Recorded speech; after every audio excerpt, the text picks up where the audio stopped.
Kemudian mari kita bahas internal rate of return atau IRR. Yang pengertiannya adalah metode perhitungan investasi dengan menghitung tingkat bunga yang menyamakan nilai sekarang atau present value investasi dengan nilai sekarang atau present value dari penerimaan kas bersih di masa mendatang. Atau formula sederhananya adalah net present value sama dengan total present value pemasukan dikurangi present value investasi sama dengan 0. Formulanya adalah internal rate of return sama dengan discount rate terendah dikalikan net present value pada discount rate terendah dibagi jarak NPV pada discount rate terendah dan NPV pada discount rate tertinggi. Dikalikan discount rate tertinggi dikurangi discount rate terendah.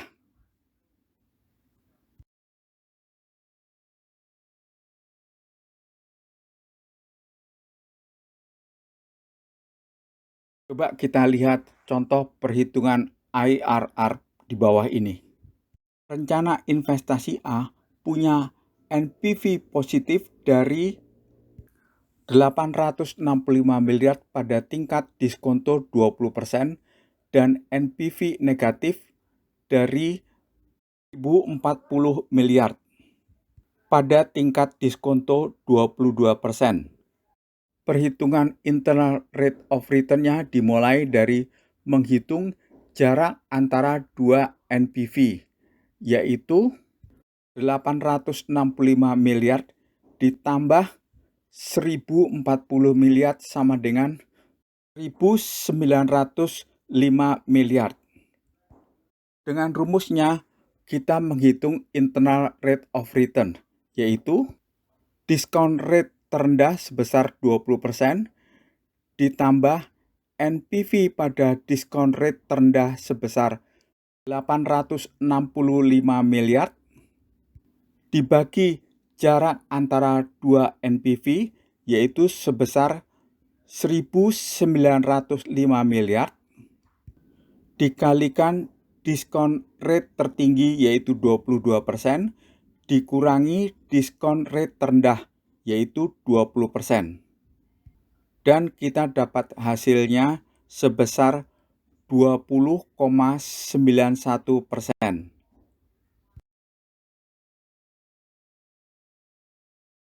Mari kita lanjutkan dengan contoh kedua.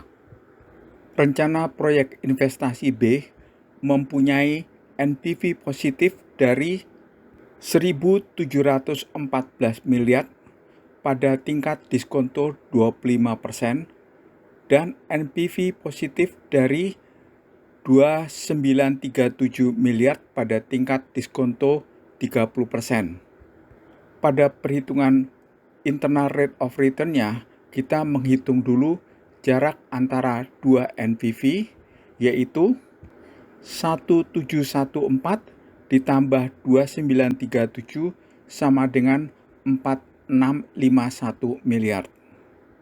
Jadi bila dimasukkan pada formulanya, internal rate of return sama dengan discount rate terendah sebesar 25% dikalikan NPV pada discount rate terendah sebesar 1.714 miliar dibagi jarak antara dua NPV sebesar 4.651 miliar rupiah dikalikan diskon rate tertinggi 30% dikurangi diskon rate terendah 25%. Maka hasilnya adalah 26,84%.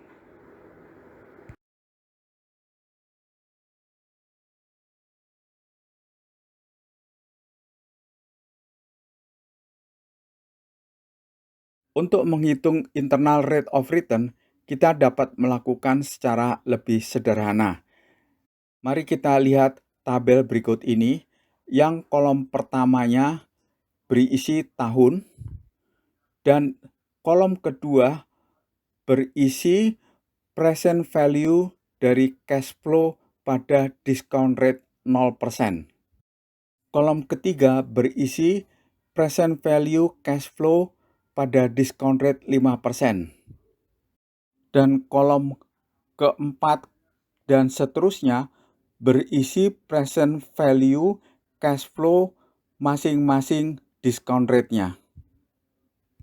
Kemudian kita menghitung present value cash flow pada tahun 0, tahun ke-1, kedua, ketiga, dan keempat. Kemudian kita menjumlahkannya untuk mendapatkan net present value. Nah, kita dapat membaca bahwa net present value sama dengan 0 pada internal rate of return sebesar 11,3059%. Dan dapat digambarkan secara grafik berikut ini. Jadi, internal rate of return sebesar 11,3% ini merupakan batas minimum.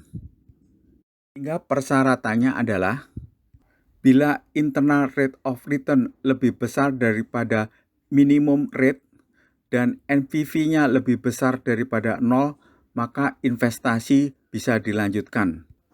Bila internal rate of return sama dengan minimum rate dan NPV sama dengan 0, maka investasi bisa dilanjutkan atau juga tidak bisa dilanjutkan. Hal ini disebut juga dengan istilah indifferent. Bila internal rate of return lebih kecil dari rate minimum dan NPV lebih kecil dari 0, maka sebaiknya investasi ini ditolak.